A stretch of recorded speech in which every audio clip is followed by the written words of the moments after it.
ఓం నమో వెంకటేశాయ.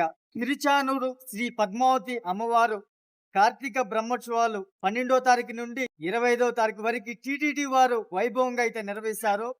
ప్రతిరోజు లక్షల్లో శ్రీ పద్మావతి అమ్మవారు ఆశీస్సులు తీసుకుంటూ ఈ వాహన సేవలో పాల్గొంటూ, అదేవిధంగా లాస్ట్ రోజు పంచమికి అయితే అధిక సంఖ్యలో మన సౌత్ ఇండియన్సే కాకుండా ఆంధ్ర, తమిళనాడు, తెలుగు రాష్ట్రాల నుంచే కాకుండా తమిళనాడు, కర్ణాటక నుంచి కానీ సౌత్ ఇండియన్స్ కానీ అమ్మవారి భక్తులు అయితే ఎక్కువగా వస్తుంటారు. ప్రతి ఒక్కరి పైన శ్రీ పద్మావతి అమ్మవారి ఆశీస్సులు ఉండాలనేసి మనసా వచ్చి అయితే కోరుకుంటున్నాను. ఓం నమో వెంకటేశాయ. సుప్రసన్న